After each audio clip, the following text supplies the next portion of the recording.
নমস্কাৰ, মই তুলসীপ্ৰিয়া বৰদলৈ।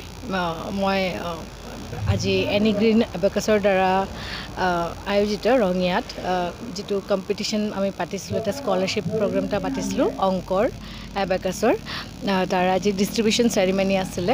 লগতে আমি এতিয়া সদ্যহতে ৰঙিয়াত হাতৰ আখৰ উন্নীতকৰণ এটা কৰ্মশালা কৰিম। এইবিলাক হয় গেৰাণ্টেড হেণ্ডৰাইটিং ইম্প্ৰুভমেণ্ট কোৰ্চ হয়, মাত্ৰ 7 দিনীয়া হয়, ডেইলি 2 ঘণ্টাকৈ। প্ৰথমবাৰৰ বাবে আমি ৰঙিয়াত এইটো অনুষ্ঠিত কৰিম, অনতিপলমে বহুত সোনকালে কৰি আছোঁ।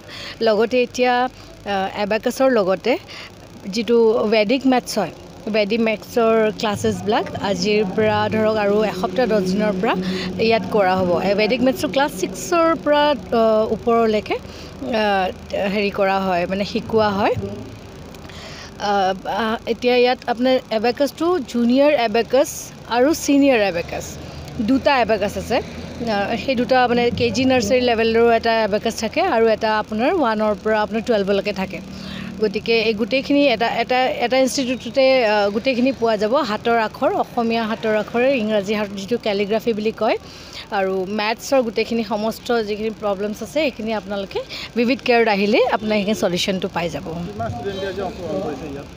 প্ৰায় আমাৰ ইয়াত 100ৰ ওপৰত ল'ৰা ছোৱালী আহিছে, কিন্তু আমি আশা কৰিছিলোঁ যে 300 ল'ৰা ছোৱালী দিছিলে, কিন্তু বহুত ল'ৰা ছোৱালী আজি অনুপস্থিত আছে।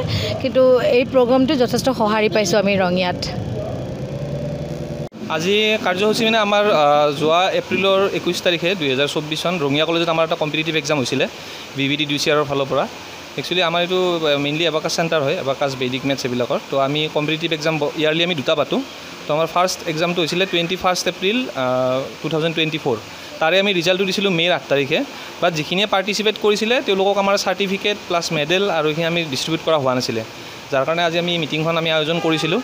তো যিখিনিয়ে পাৰ্টিচিপেট কৰিছে, অকল যোনে পজিশ্যন হোল্ডাৰ তেওঁলোক নহয়, যিমানে পাৰ্টিচিপেট কৰিছে আমি সকলোকে চাৰ্টিফিকেট দিছোঁ। এইটো ল'ৰা ছোৱালীখিনিৰ উৎসাহৰ কাৰণে দিছোঁ আৰু বাকী প্ৰথম 10টাৰ গোটেইখিনিক আমি প্ৰথম 10টাকে আমি মেডেল আৰু চাৰ্টিফিকেট দিছোঁ।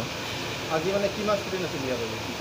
নিয়াৰ এবাউট আজি 300+ ষ্টুডেণ্ট আজি আহিছিলে মানে ইয়াতে, আৰু বহুত কিছুমান অহা নাই, কিছুমানৰ গৰমৰ বন্ধ চলি ফুৰিব গৈছে, কিছুমানৰ স্কুল খোলা আছে, যেনেকৈ KV কেন্দ্ৰীয় বিদ্যালয় আমাৰ খোলা আছে তেনেকুৱা আৰু নেক্সট আমাৰ এতিয়া এইটো পৰ্যায় আমাৰ শেষ হ'ল। নেক্সট আমাৰ এইটো যোনটো এক্সাম পাতিছিলোঁ এইটো আমাৰ স্কলাৰশ্বিপ এক্সাম আছিলে। প্ৰথম 3টা মানে প্ৰত্যেকটো গ্ৰুপৰে প্ৰথম 3টা মানে স্কলাৰশ্বিপ দিয়া আমাৰ কথা আছিলে। স্কলাৰশ্বিপৰ প্ৰগ্ৰেমটো আমাৰ হ'ব আৰু কিছুদিন পিছত হ'ব, সেইটো আমি ইনফৰ্ম কৰিম। আজি আমাৰ জাষ্ট চাৰ্টিফিকেট ডিষ্ট্ৰিবিউশ্যন প্ৰগ্ৰেমটো আমাৰ হৈ গ'ল। বিশিষ্ট অতিথি কোনোবা আহিছে নেকি? হয়, বিশিষ্ট অতিথি আমাৰ এনি গ্ৰীণ এবাকাছৰ আমাৰ এইটো ফ্ৰেঞ্চাইজি হয়। তো এনি গ্ৰীণ এবাকাছৰ CMD তুলসীপ্ৰিয়া বৰদলৈ বাইদেউ আহিছিলে তেখেত, আৰু আমাৰ প্ৰবীণ চন্দ্ৰ দাস তেখেত আমাৰ ৰিটায়াৰ্ড প্ৰিন্সিপাল হয়, তেখেত আমাৰ এক্সামিনেশ্যন কণ্ট্ৰলাৰ আছিল। আমাৰ সেই দুজনে আমাৰ বিশিষ্ট অতিথি আছিল আজি। এইটো আমাৰ 2 বছৰ হৈ গ'ল। আমাৰ কণিয়াত আছে, কণিয়াত আমাৰ অলৰেডি আৰম্ভ হৈছে, আৰু ঘগ্ৰাপাৰ চেণ্টাৰটো আমাৰ এতিয়ালৈকে আমি ষ্টাৰ্ট কৰা নাই। একচুৱেলি আমাৰ লোৱাই আছে, আমি তাতে মানে আৰম্ভ কৰিব পৰা নাই। কিছুমান আমাৰ বহুত কিবা কিবি বস্তুৰ প্ৰয়োজন হয়, সেইটোৰ কাৰণে আমাৰ ষ্টাৰ্ট কৰিব।